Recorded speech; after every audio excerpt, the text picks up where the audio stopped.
Olá pessoal, olá aluno, eu sou o professor Juliano Colombo e estou aqui para comentar as dicas finais da nossa prova da OAB que você vai realizar neste domingo numa matéria extremamente importante, numa matéria que contempla, portanto, 10 questões e é essencial para a tua aprovação. Estou falando aí da tua prova de ética, onde você vai enfrentar 10 questões e nesse panorama vamos dar algumas gotas, algumas dicas de possíveis questões, de tópicos relacionados na profundidade necessária para você ir bem lá na sua prova, ok?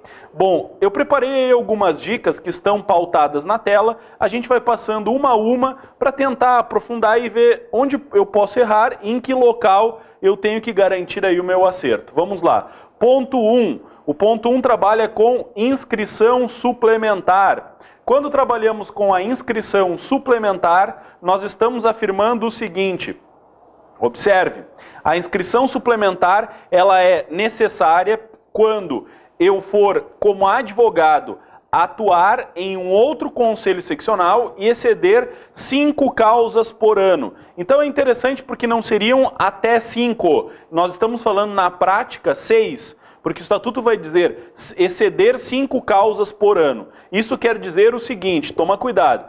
Eu sou registrado na OAB de São Paulo. Eu sou registrado, tenho minha inscrição principal na OAB do Rio Grande do Sul. Então aqui no Rio Grande do Sul eu posso ter vários processos. Agora, se eu não sou registrado, se eu não tenho inscrição principal num conselho seccional, eu posso exercer a advocacia lá? Sim, posso, porque a inscrição em um conselho seccional autoriza o exercício da advocacia em todo o território nacional. O que não poderá acontecer é o seguinte, vamos lá. Eu tenho a minha inscrição principal no Conselho do Rio Grande do Sul. Então aqui eu posso ter quantos processos for cabível dentro da minha atuação como advogado. Ah, mas lá no Rio de Janeiro eu tenho 3 processos. Em São Paulo eu tenho 8 processos. Na Bahia eu tenho 4 processos. O que vai acontecer?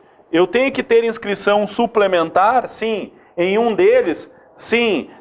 Em São Paulo. Por que eu tenho que ter inscrição suplementar em São Paulo? Porque em São Paulo, por ano, eu superei 8 causas. Essa é a determinação. Agora vamos ver. Eu tenho minha inscrição principal no Rio Grande do Sul. Lá em São Paulo, eu tenho 3 processos. No Rio de Janeiro, 13 e na Bahia, 4. Isso quer dizer que eu tenho 10 processos fora do meu conselho seccional. Aí eu poderia entender, então excedeu a 5. Não, porque é exceder a 5 por ano naquele respectivo conselho seccional. E no conselho seccional do Rio de Janeiro, na OAB Rio de Janeiro, eu não tenho mais de 5. Em São Paulo eu não tenho mais de 5 e na Bahia eu não tenho mais de 5. Nesse caso eu não teria inscrição suplementar, ok? Exceder 5 causas por ano naquele respectivo conselho profissional, naquele conselho seccional, portanto, da OAB. Vamos para o ponto 2, inviolabilidade do escritório. A inviolabilidade do escritório é relativa, não é absoluta. O que eu quis dizer com isso, quando a inviolabilidade do escritório é relativa, não seria absoluta. Na verdade, o escritório, as comunicações do advogado que ele tem com o seu cliente são invioláveis. Haveria aqui, pelo estatuto, a norma da inviolabilidade. Agora um ponto importante, ela não é absoluta. Por quê? Vamos lá. Se for constatado, se está sendo investigado o próprio advogado pela prática de crime, eu poderia violar o escritório dele para pegar provas daquele crime que o advogado está cometendo. Ou ainda, quando o advogado está cometendo aquele crime com participação de um cliente, eu poderia apreender os documentos do advogado e daquele respectivo cliente. Eu não poderia ter, por exemplo, uma apreensão geral de documentos de um escritório de advocacia. Por quê? Eu só posso apreender se o advogado está sendo investigado pela prática de crime. o escritório de advocacia é inviolável, só que essa inviolabilidade não é absoluta. Eu não posso marcar lá na hora da prova que ela seria absoluta. Ela não é absoluta, ela é relativa. Por quê? Porque há a possibilidade do advogado estar sendo investigado pela prática de crime. E quando o advogado está sendo investigado pela prática de crime, é permitida, portanto, a violação, a apreensão de documentos do advogado. Não da clientela em geral, mas do advogado ou do advogado e de um cliente que está em coparticipação, que está praticando também o crime com o advogado. Então nós temos aqui um tópico importante. Haverá a violação de um escritório quando, como pressuposto, quando o advogado está cometendo crime ou está sendo investigado pela prática de um crime. Esse é o ponto importante. A isso nós atribuímos a expressão: a inviolabilidade, ela não é absoluta. Ponto 3, comunicação com o cliente mesmo sem procuração e participação em assembleia necessita de procuração. O que eu quis dizer com isso? Qual é a frase importante, o ponto importante aqui? Lembre, se eu vou falar como advogado com um réu que está preso incomunicável, eu, advogado, posso falar com o réu preso incomunicável mesmo sem procuração. Não é necessária a procuração para ele manter essa comunicação com quem está preso incomunicável. O advogado tem esse direito derivado, expresso no Estatuto da OAB. Agora, toma cuidado, para participar de uma assembleia representando um cliente, é necessária procuração. Isso é bem interessante, porque você comparando as duas situações pode parecer estranho, que o advogado possa ter acesso a quem está preso, incomunicável, sem procuração, e para representar um cliente numa assembleia, se não tem procuração, não poderia representar. E toma cuidado, essa procuração não é uma procuração geral. Tem que ter poderes específicos. A procuração para que o advogado represente seu cliente em uma assembleia deverá ser concedida com poderes específicos.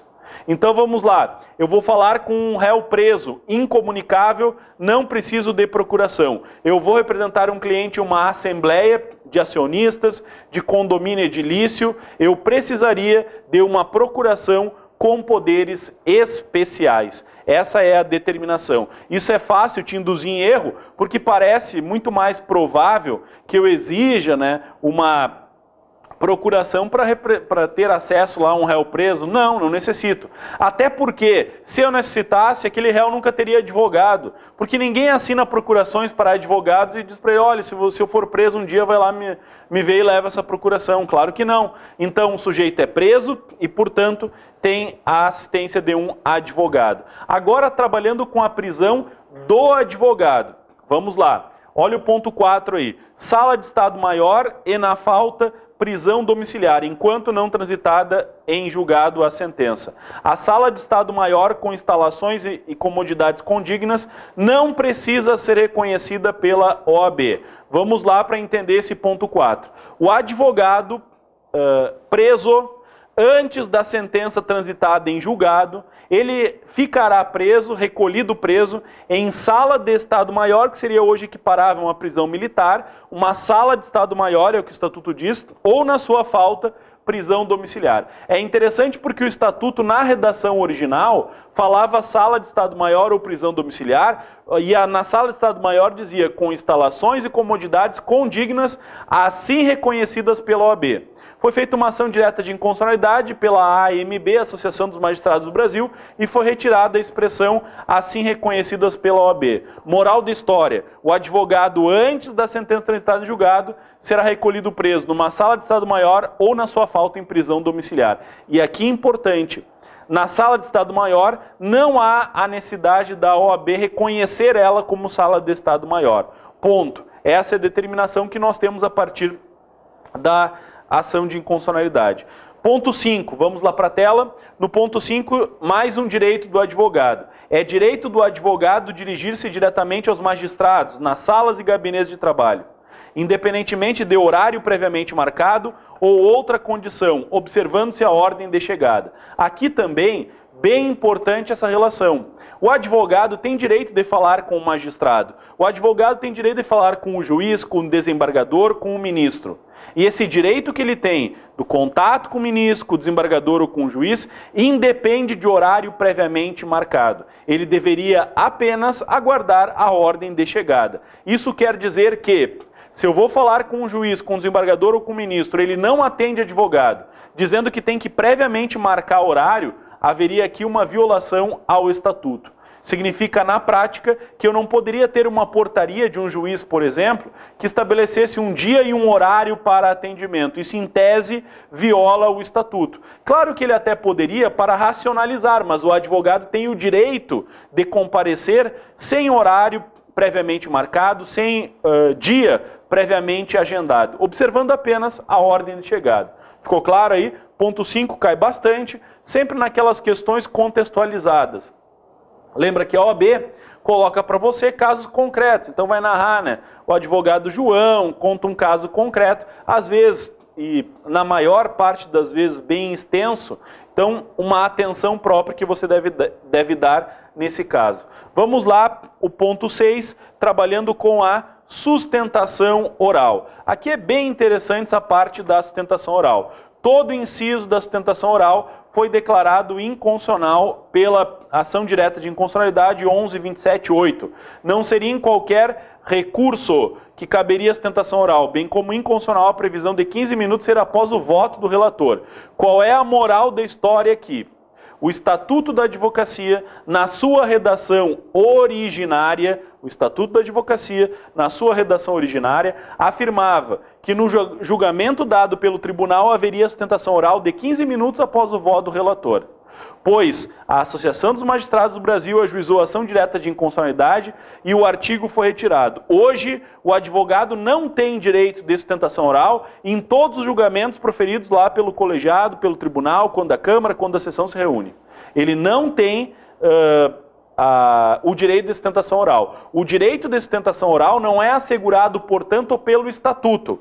O direito de proferir sustentação oral, ele está assegurado pela lei processual ou pelo regimento interno daquele tribunal. Quer dizer, o Estatuto não autoriza a sustentação oral em todos os recursos, em todos os julgamentos. Nós vamos ter, portanto, sustentação oral quando a lei permite, quando a lei afirma, ou então quando o regimento interno daquele tribunal, por exemplo, vai estar afirmando. Outro tópico importante, vamos lá para a tela, ponto 7 e 8. O ponto 7 vai nos dizer que exame de autos de flagrante de inquérito, mesmo sem procuração, em qualquer repartição policial, é direito do advogado realizar o seu exame. Portanto, eu poderia examinar autos de flagrante de inquérito, mesmo sem procuração, em qualquer repartição policial. Aqui, claro, nós estamos trabalhando com regra. Por quê? Porque, eventualmente, se estiver submetido a sigilo, nós teríamos uma outra diferenciação. O sem procuração é quando não está diretamente submetido a sigilo.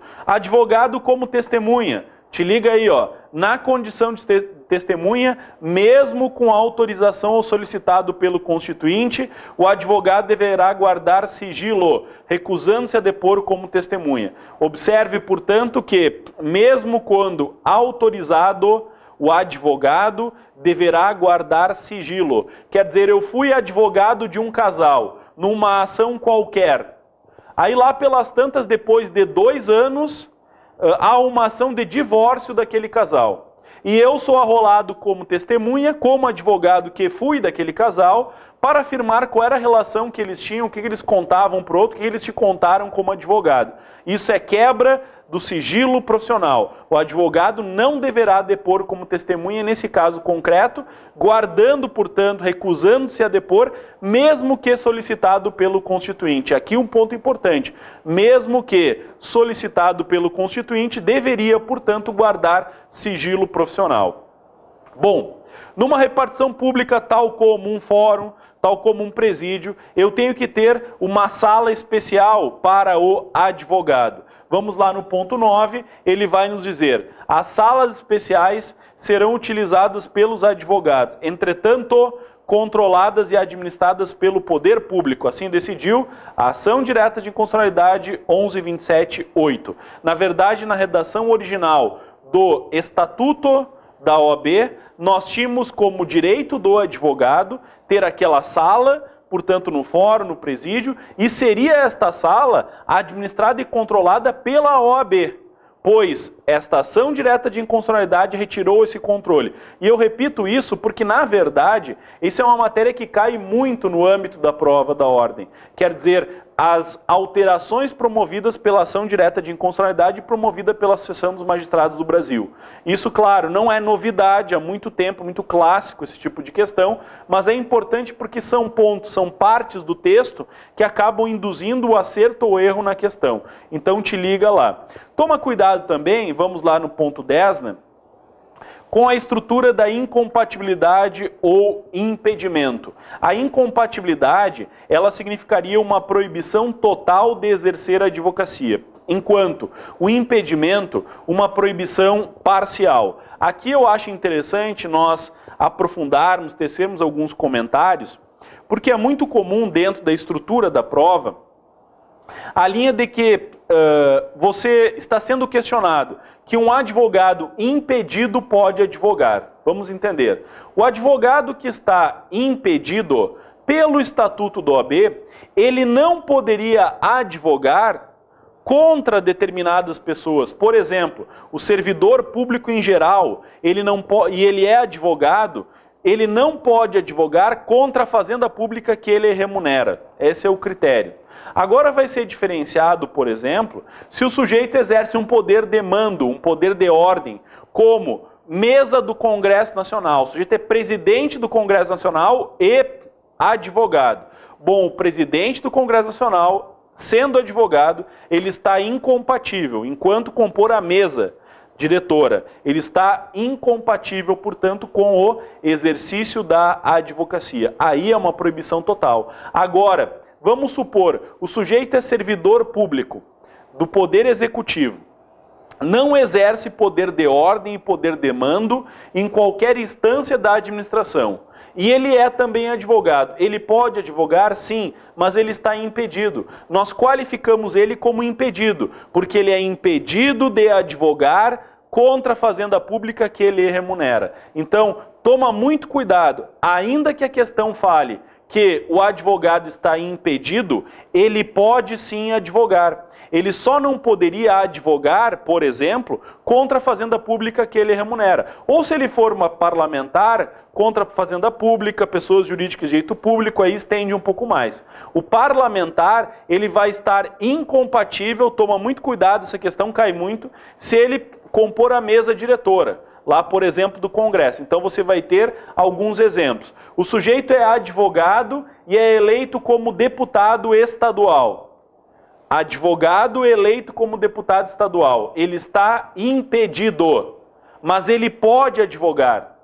Mas como assim impedido e pode advogar? Acabei de comentar. Impedidos podem advogar. Aquele deputado estadual que é advogado, ele só não poderia advogar, por exemplo, contra ou a favor de pessoas jurídicas de direito público. Aí o Estatuto pormenoriza um pouco mais, mas essa é a ideia. Agora, esse mesmo deputado estadual, que é advogado, e numa ação de acidente de trânsito entre particulares pode ser advogado. Numa ação de cobrança entre particulares poderia ser advogado. Ele é eleito para a presidência da Assembleia Legislativa. Bom, quando ele é eleito para a presidência, passa a fazer parte da mesa legislativa e, portanto, sendo eleito, está incompatível com a advocacia. Lembre que incompatibilidade gera proibição total do exercício da advocacia, enquanto o impedimento, uma proibição parcial no exercício da advocacia. Toma cuidado com um tópico, poder judiciário. No âmbito do poder judiciário, evidentemente que nós vamos qualificar um juiz de direito, um ministro, um desembargador, como incompatíveis com o exercício da advocacia, como proibição total do exercício da advocacia. Evidentemente que sim. Quer dizer, o sujeito é juiz, desembargador ou ministro, ele está impedido, ele está incompatível com a advocacia. Haveria uma proibição total de exercer a advocacia. Eu não falei impedido porque lembra que impedido ele até poderia exercer. É por isso que eu retratei. Juiz, desembargador, ministro incompatível, proibição total. Só que no Poder Judiciário aqui tem um ponto importante. No Poder Judiciário, ou você está fora ou está dentro do balcão.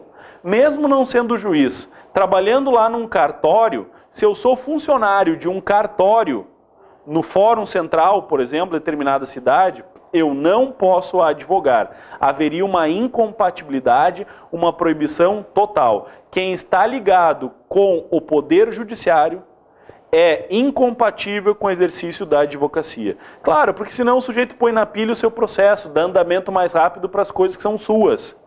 Ainda que a função do sujeito, aquele servidor, seja autuar processo, ele não vai ter uma atuação determinante, tudo bem, mas mesmo assim ele está dentro de um lado do balcão. Quer dizer, o Estatuto basicamente diz, olha, no âmbito do Poder Judiciário, faça assim, escolha, você quer estar do lado de dentro ou do lado de fora do balcão. Eu não posso ficar pulando e atuando nas duas pontas, porque isso geraria um benefício indevido, isso geraria a possibilidade de uma concorrência desleal com os outros advogados, porque eu teria um trâmite muito mais aproximado, muito mais próprio dentro daquela relação cartorária. Então, fica ligado nesse ponto, porque quando nós trabalhamos com incompatibilidade, estamos trabalhando com uma proibição total no exercício da advocacia. Quando trabalhamos com impedimento, uma proibição parcial. Repito, advogado impedido pode advogar. O servidor público em geral, por exemplo, não estou falando daquele que pertence ao Poder Judiciário. O servidor público em geral, ele é impedido se ele for advogado. Mas ele pode advogar, ele só não poderia advogar contra a fazenda pública que ele remunera. Lembra também, eu comentei ao longo das aulas do nosso curso, mas aqui vai mais uma gota aí, lembra do professor universitário do curso de Direito. O sujeito pode ser servidor público de uma universidade federal, de uma universidade estadual e ser professor do curso de Direito, ele não tem, por ser professor, qualquer tipo de impedimento ou de incompatibilidade. Lembra da palavra professor, docente de curso jurídico, diretor acadêmico de curso jurídico, ele não é impedido, nem incompatível, por esta situação, por ser diretor acadêmico ou professor de curso jurídico. Eu ressalto também no teu material, vamos lá para a tela, um ponto importantíssimo aqui.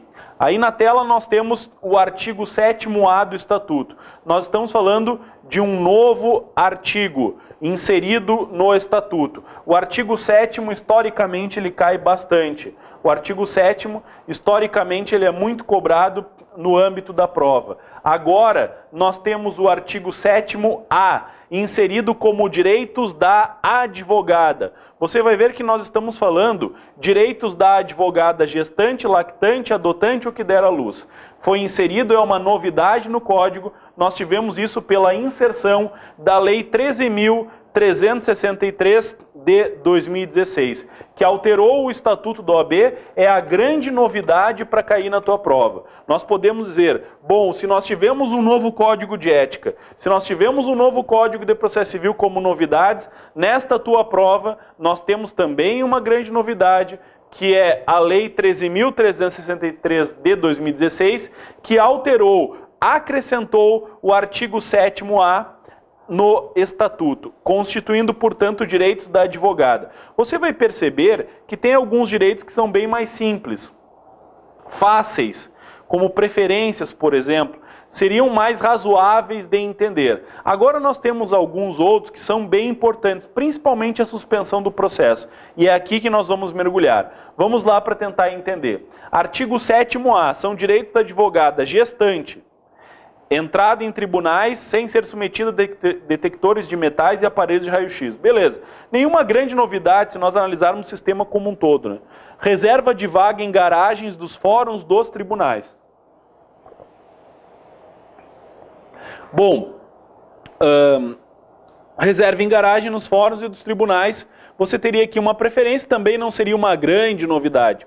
A lactante, a adotante, o que der à luz. Portanto, aquela advogada está amamentando, acabou de adotar ou deu à luz, ela tem acesso à creche onde houver ou ao local adequado ao atendimento das necessidades do bebê. Aí você pergunta, tá legal, então quer dizer que o Poder Judiciário, mas lá no meu estado, ele não tem, o orçamento é reduzido, não tem condições de ter uma creche para ficar lá os filhos da advogada ou um local adequado. Lembre, nós estamos treinando para pintar bolinhas em locais corretos. Essa é uma determinação de um local adequado para atendimento do bebê, ainda que talvez, na realidade de muitos estados, seja inaplicável. 3. Aqui sim, importante. Gestantes, lactante, adotante ou que der à luz. Veja, qualquer tipo de condição que esteja a advogada, ou gestando filho, grávida, portanto, amamentando, adotou ou deu à luz. Ela tem preferência na ordem das sustentações orais e das audiências a serem realizadas a cada dia, mediante comprovação de sua condição. Aqui é interessante pelo seguinte fato, olha só, para a gestante, a adotante, a lactante e quem der à luz, há uma preferência em sustentação oral nos tribunais e nas audiências de cada dia. Veja que nós não estamos falando aqui que, toma cuidado, pela advogada estar grávida, a sustentação oral ou a sessão de julgamento dela vai ser marcada num dia anterior a outra. Ou uma audiência vai ser marcada antes que outra porque há uma tramitação preferencial. Não, nós não temos aqui uma tramitação preferencial do processo. Nós temos aqui uma preferência na sustentação daquele dia. Então chegou a advogada gestante. São 10 sustentações orais. Ela aprova a sua condição e diz, olha, a minha sustentação oral é a 10ª. Como eu estou gestando, eu quero para a primeira sustentação oral, provando a sua condição, elevando o artigo 7º-A, inciso 3º do Estatuto. O mesmo acontece numa pauta de audiência. Claro que talvez na pauta de audiência tenha uma dificuldade no que tange a testemunhas, né, ao horário marcado, mas é uma previsão dada no Estatuto. Veja, não é uma preferência de tramitação do processo. Nós estamos aqui falando não da parte, estamos falando da advogada. E, portanto, não é uma tramitação preferencial do processo. É quando marcada a sustentação eu teria uma preferência. Outro tópico que é bem importante e vincula essa linha aí colocada é o parágrafo 2º. Ele diz assim, ó, os direitos assegurados do inciso 2 e 3, e aqui é o 3, ó, a preferência de sustentação oral, deste artigo, a advogada adotante ou que der à luz, serão concedidas pelo prazo previsto de 120 dias, na CLT, seria o prazo de 120 dias. Nós teríamos, portanto, aqui a estrutura colocada, né, daquela adotante ou que der à luz, o prazo, portanto, de 120 dias. A gestante ou lactante, evidentemente que eu não vou dar um prazo de 120 dias. Enquanto ela amamentar, enquanto estiver grávida, ela tem preferência de sustentação. Agora, a advogada adotou ou deu à luz, tem preferência no prazo de 120 dias. Ultrapassado esse prazo de 120 dias,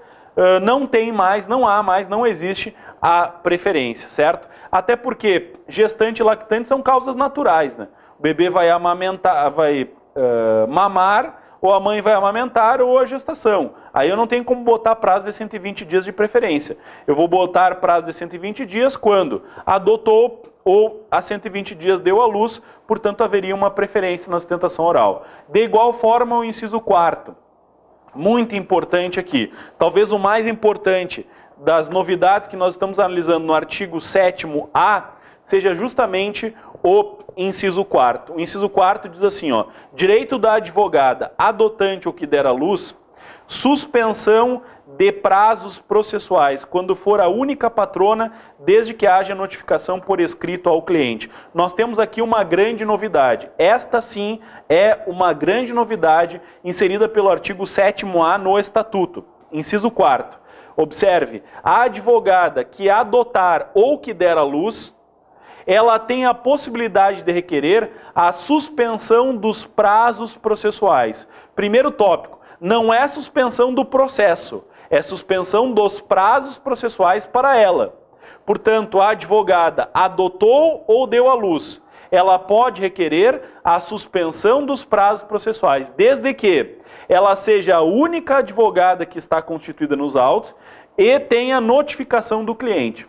Se, eventualmente, ela conseguir preencher estas condições, sendo advogada adotante ou que der à luz, ela tem suspensão de prazos pelo prazo de 30 dias. Haveria, portanto, uma suspensão de prazo. Repito, a grande novidade que nós temos dentro desse sistema é a advogada adotante ou que der à luz, há uma previsão específica no estatuto para a suspensão dos prazos processuais, desde que ela seja a única advogada e que haja notificação do cliente. Aí diz o estatuto, né? Haja uma notificação por escrito ao cliente. E então, havendo essa notificação, sendo a única advogada, havendo a possibilidade de suspensão dos prazos, que não é dada para quem está amamentando, lactante, nem para a grávida.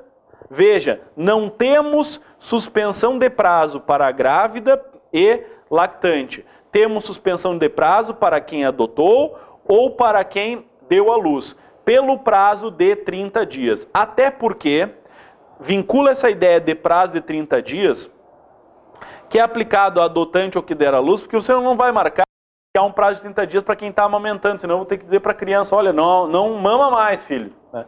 Já deu o prazo. Não, na verdade isso é uma causa natural. Então você vai ter adotante ou que der à luz a possibilidade de requerer suspensão de prazos por 30 dias, se for a única advogada constituída nos autos e havendo notificação por escrito ao cliente. Esse prazo de 30 dias está previsto aqui no parágrafo 3º. Vamos lá, ó. O direito assegurado no inciso 4º deste artigo, que é o direito à suspensão de prazos, a advogada adotante ou que der à luz será concedido pelo prazo previsto no parágrafo 6º do artigo 313, que seria justamente o prazo de 30 dias. Te liga aqui num caso interessante.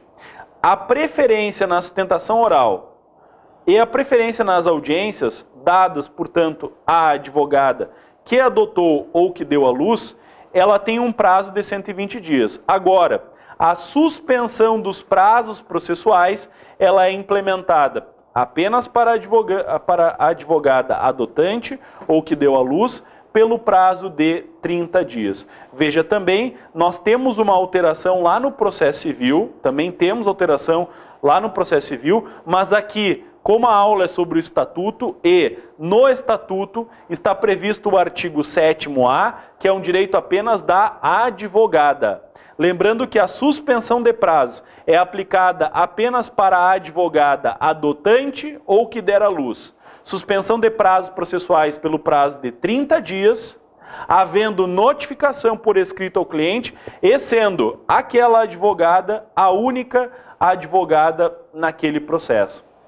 Certo? Sendo a única advogada naquele processo. É uma parte importante que nós temos, portanto, dentro da relação colocada no âmbito da advocacia. Bom, lá na tela, vamos para a tela novamente, eu trago aqui outro ponto que eu considero importante, que são os atos isolados do estagiário. Veja que o estagiário, ele pode fazer todos os atos reservados ao advogado, desde que em conjunto, isso é importante. Então, observe o seguinte, quando nós temos uma autorização para que o estagiário possa atuar, em tese, o estagiário vai poder realizar todos os atos processuais, todos os atos, os direitos que o advogado tem, desde que em conjunto com o advogado. Então, por exemplo, o estagiário pode assinar uma peça, desde que em conjunto com o advogado. O estagiário pode participar de uma audiência, desde que em conjunto com o advogado. O estagiário pode subscrever um recurso extraordinário, desde que em conjunto com o advogado. Então, ele pode praticar todos os atos, desde que em conjunto com o advogado. Agora nós temos 3 atos isolados do estagiário. Então, o estagiário ele poderá fazer carga dos autos. Carga dos autos é um ato isolado do estagiário, isso é um ponto importante. Ele pode requerer certidões nos autos, então isso é um ato isolado, por exemplo, uma certidão narratória, ele poderia requerer. Eventualmente ele vai fazer carga e aqueles autos foram extraviados no cartório e, portanto, ele poderia aqui requerer uma certidão que não foi encontrado os autos no cartório, ou ainda peticionar, e aí somente ele assina uma petição desjuntada. A petição desjuntada poderia ser feita apenas pelo estagiário. Então você vai ter, no caso concreto, uma petição desjuntada pode ser assinada apenas pelo estagiário, requerimento de uma certidão apenas pelo estagiário e a carga apenas pelo estagiário. Nos demais atos, o estagiário vai fazer, desde que em conjunto com o advogado. Lembrando que o estagiário poderia praticar todos os atos, desde que em conjunto com o advogado. Outro tópico importante quando nós falamos na atividade da advocacia está na chamada renúncia e revogação. Toma cuidado aqui com esse ponto, porque ele é bem interessante. Quando trabalhamos com renúncia e com revogação, nós falamos o seguinte: na renúncia é o advogado que renuncia aos poderes que foram outorgados pela procuração, pelo seu cliente. Então o advogado renuncia. O advogado renunciando, ele fica responsável pela prática dos atos processuais por 10 dias. Na renúncia, nós temos prazo de 10 dias. Lembra também que quando falamos em revogação, é o cliente que revoga os poderes conferidos ao advogado. O cliente revoga os poderes concedidos ao advogado. E essa parte é uma parte importante, porque na revogação, toma cuidado nas palavras renúncia e revogação, na revogação, o advogado não fica responsável por 10 dias. Nós só temos responsabilidade por 10 dias na renúncia, que é quando o advogado renuncia os poderes que foram outorgados a ele. Na revogação, que é quando o cliente revoga os poderes do advogado, nós não temos o prazo de 10 dias de que o advogado deverá ficar responsável pela prática de atos processuais. Não temos. Temos apenas na renúncia. Claro que, eventualmente, se o advogado renuncia e antes dos 10 dias o cliente providencia outro advogado, ele não vai ficar responsável. Mas, no mínimo, eu teria esse prazo de 10 dias para que seja constituído outro procurador naqueles autos. Já a revogação retira diretamente o advogado e, portanto, ele não ficaria responsável pelo prazo de 10 dias. Ok? Esses foram alguns apontamentos necessários, importantes. Ressalto na tua prova, com especial carinho, o artigo 7º-A do Estatuto. Se você perguntar, olha, o que eu leio antes da prova? Leia o artigo 7º-A do Estatuto da OAB. Ele é importante, ele traz informações importantes dos direitos da advogada, principalmente na criação de uma nova suspensão de prazos de 30 dias para a advogada adotante ou que der à luz, quando for a única patrona constituída nos autos e notificar por escrito ao cliente. Desejo a vocês uma boa prova, enfrentem essas 10 questões, vamos revisando e pensando até a hora da prova em possíveis questões, fica ligado até a hora da tua prova, vai lá com muito estudo, muita profundidade e muita calma, ok? Desejo a vocês boa sorte, até a próxima.